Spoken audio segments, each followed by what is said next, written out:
Entonces, darle la bienvenida a Andrés Aleán. Él es economista, a quien le doy la bienvenida, profesor de la Universidad Tecnológica de Bolívar. ¿Cómo está, profesor? Buenos días, muchísimas gracias por la invitación. Bien, bueno, me escuchó entonces el trino que publica entonces el presidente Gustavo Petro. Eso en términos generales, y quiero una respuesta rápida. ¿Es cierto o no es cierto? La respuesta en términos generales es que es cierto, el trino. Es cierta. Bueno, entonces vamos a hacerlo, digamos, paso a paso. Inflación. La inflación, que es el precio de productos y servicios, va disminuyendo levemente, eso está claro. El DANE ha publicado recientemente también las más recientes estadísticas sobre este índice económico muy particular, porque es el que siente directamente la gente con su salario, si le rinde o no le rinde más. ¿Qué podemos decir sobre este ítem particular, profesor? En efecto, sobre la inflación se puede decir que ha evidenciado una tendencia a la caída desde enero de este año, con valores de 1,78 en enero y en abril de 0,78%. Una inflación por debajo del 1% es, en efecto, una inflación bastante baja. Y todos estos valores, con excepción del valor de marzo, son menores a los correspondientes en el año 2022. De hecho, la inflación año corrido para el año 2023 es solo del 5,38%, comparada con la inflación año corrido del año 2022, que era 5,66%. Y además vale la pena decir que el principal jalonador de estas reducciones en la inflación son precisamente las reducciones en la inflación del precio de los alimentos. Tal y como menciona el trino. Entonces, en ese punto no hay ningún asterisco, no hay ninguna corrección que hacer. En efecto, la inflación ha evidenciado una tendencia a caer. Bien, pero la pregunta es, esa decrecimiento, o más bien esa caída de factor como la inflación del precio generalizado de los productos y servicios, ¿tiene que ver con políticas del gobierno nacional, que serían política fiscal, o del Banco de la República con el incremento de las tasas de interés, que es política monetaria? Ok, en efecto, cualquier cambio que se evidencie en la economía no tiene una única causa. Sería muy extraño evidenciar un efecto macroeconómico que pueda ser explicado por solo la política fiscal o solo la política monetaria. Aquí tenemos una conjugación de ambas políticas. Por un lado tenemos el aumento en las tasas de interés por parte del Banco Central. Las tasas de interés no bajan del 13,25%. Muy criticado también por parte del presidente, ¿no? Sí, señor, desde el año pasado. Pero también hay un efecto de la política fiscal, porque yo lo que necesito para frenar la inflación es o frenar la demanda o aumentar la oferta. Sí. Freno la demanda a través del aumento de las tasas de interés. Es decir, frenar para que la ciudadanía nos vaya entendiendo un poco, es decir, frenar un poco que la gente siga comprando mucho. Exactamente, sí, ese es por un lado el trabajo del Banco Central. El Banco Central dice, si la economía está, por decirlo en términos muy sencillos, la economía está sobrecalentada, yo lo que puedo hacer es aumentar las tasas de interés para que las personas no saquen tantos préstamos y reduzcan su nivel de consumo, lo que presiona la demanda hacia abajo y por ende puede reducir los precios. Eso es solo una cara de la moneda. La otra cara de la moneda es incentivar la oferta, incentivar la producción. Y eso se puede hacer, por ejemplo, aumentando el gasto público de manera tal que ese dinero surta un efecto transformador en toda la economía y por ende aumentar la producción. Esos dos efectos son los que podrían explicar las disminuciones en el nivel de precios. Muy bien. Hoy el salario mínimo ha crecido en 4 puntos reales. Eso, por supuesto, tiene que ver no solo per se el incremento que tuvo el salario del año 2022 a año 2023, sino cuando se habla en términos reales es por justamente el tema de la inflación. Y ahí quiero que, digamos, vayamos aterrizando el tema ¿qué significa el hecho de que la inflación vaya cediendo? ¿Eso cómo impacta a la gente? Ok, la idea es que, como tú mencionabas hace un segundo, a los ciudadanos de a pie lo que nos interesa es saber qué sucede con nuestro poder adquisitivo, saber si hoy podemos comprar y disfrutar de más bienes y servicios que lo hacíamos hace un año. En términos del salario real, el salario nominal subió 16%. ¿Eso qué significa? Un paso de un salario nominal de 1 millón de pesos a un salario de 1.160.000 pesos.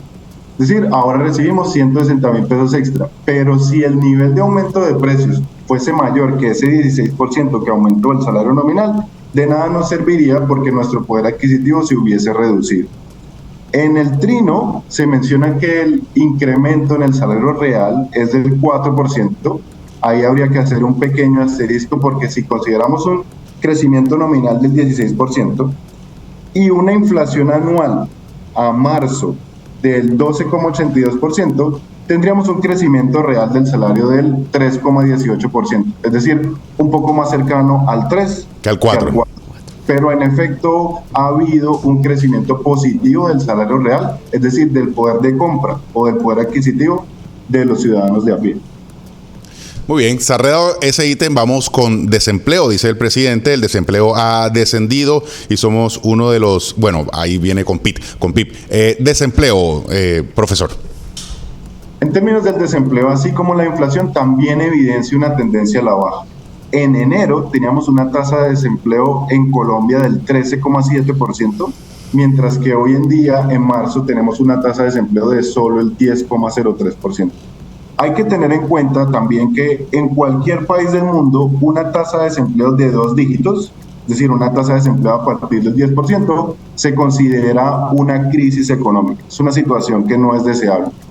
Pero, dado que la tasa de desempleo de marzo fue del 10,03%, estamos a puertas de que se publique la cifra de desempleo en el mes de abril y estamos a puertas de que se reduzca la inflación por debajo del 10%, es decir, una situación estable del desempleo, no más desempleo de 2 cifras. Y eso sería positivo para nosotros los colombianos.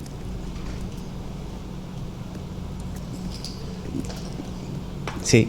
Sí, y eso por supuesto en efecto es positivo para los colombianos, que además hay que mirarlo en el marco de esta reforma laboral que ya plantea el gobierno nacional, que algunos sectores políticos están, digamos, oponiendo a esta iniciativa porque dice que justamente beneficia solo a las personas que trabajan, incluso a los sindicalizados, y que no genera mayor cantidad de empleo, que es justamente lo que se necesita para ir reduciéndolo a ese, lo que ustedes los economistas llaman al pleno empleo. Tengo una consulta. Ahí entraría, Andrés, el trabajo informal también en esas cifras de desempleo.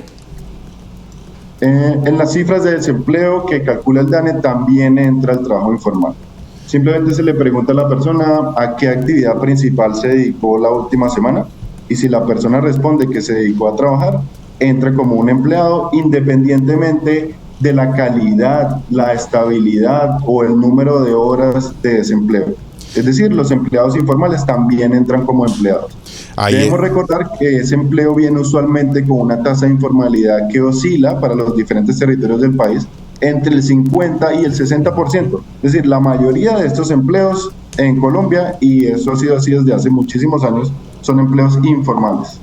Sí, que aquí en Cartagena es por encima del 60%, cercano al 63%, absolutamente grave, y eso es lo que se propende en el país, de que cualquier reforma que se haga genere empleo y por supuesto genere empleo formal, empleo de calidad. Sander. Sí, profesor, un saludo.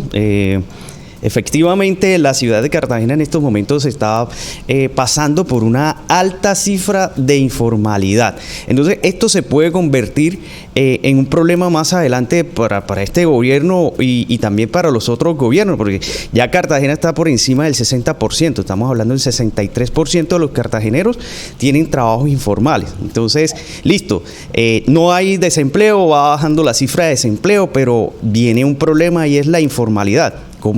Esto es un problema, ¿no? Sí, sin duda, y como tú lo mencionabas, es un problema no solo en el corto plazo, porque estas personas tienen un trabajo que no es de una calidad alta, sino también en el largo plazo, porque estas son personas que no están cotizando a seguridad social. Entonces, cuando estas personas ya no puedan continuar trabajando, llevando a cabo el trabajo informal que ejecutan, ¿quién va a tomar cargo de la seguridad social de esas personas? ¿Quién les va a pagar una pensión? ¿Quién les va a pagar un acceso a salud?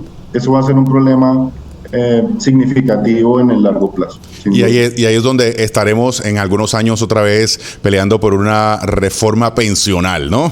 Esas son las consecuencias. Bien, el otro ítem, PIB. Producto Interno Bruto, lo que crece el país en términos económicos, todo lo que produce, todo lo que crece, es decir, todo lo que ganó en el año o va ganando trimestralmente el año, eso es lo que significa básicamente el Producto Interno Bruto. Ahí el presidente Petro también saca pecho de este asunto en particular, y la gran pregunta es, ¿obedece a las políticas que se han desarrollado a lo largo del gobierno o tiene que ver también con el gobierno pasado?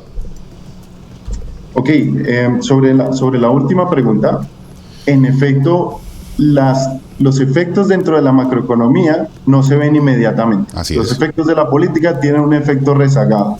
Entonces, poder decir que todos los cambios que estamos observando ahora se atribuyen 100% al gobierno actual, tampoco es posible. Pero ok, pasando a los datos, el crecimiento anual del PIB, es decir, comparando el primer trimestre de 2022 con el primer trimestre de 2023, fue de un 3%. En Colombia, si comparamos el último trimestre de 2022 con el primer trimestre de 2023, tenemos un crecimiento del PIB del 1,4%. El 1,4% no puede no parecer un valor extremadamente alto, pero si se compara con el mismo crecimiento trimestral promedio de los países pertenecientes a la OCDE, se evidencia un crecimiento de solo el 0,4%. Es decir, en comparación con todos los países de la OCDE, que son un grupo extremadamente heterogéneo, crecimos un punto porcentual más que ellos. Eso, por supuesto, es importante. La OCDE, lo que comúnmente se le conoce como los países de las mejores prácticas, digamos, tienen ciertos tipos de comportamientos heterogéneos, para utilizar su misma expresión, respecto de todas las políticas, sobre todo las políticas económicas, más bien, entre las políticas económicas. Digamos, el mismo comportamiento, las mismas líneas para la construcción del mismo. Y por último, profe, pobreza multidimensional, aquella que es compleja porque no solo se trata de términos económicos, sino también tiene otras implicaciones sociales allí. Ahí la destaca el presidente Petro justamente por ahí ir descendiendo esos niveles. En términos de la pobreza multidimensional, que en efecto mide las situaciones de las viviendas en las que viven las personas, pero también mide déficit en términos de acceso a la salud, de acceso a la educación, de analfabetismo entre los miembros del hogar. El dato del 2023 para pobreza multidimensional aún no ha sido publicado, pero si comparamos el dato de 2021 con 2022, vemos que en el 2021, todo el año, había un índice o una incidencia de la pobreza multidimensional del 16%, mientras que en 2022 la incidencia de esa pobreza multidimensional fue de solo el 13%. Es decir, en efecto se evidenció una caída de 3 puntos porcentuales en la incidencia de la pobreza multidimensional. Como mencionamos hace un segundo, no es 100% atribuible al gobierno actual. Hay políticas macroeconómicas anteriores que se pueden atribuir a este cambio observado.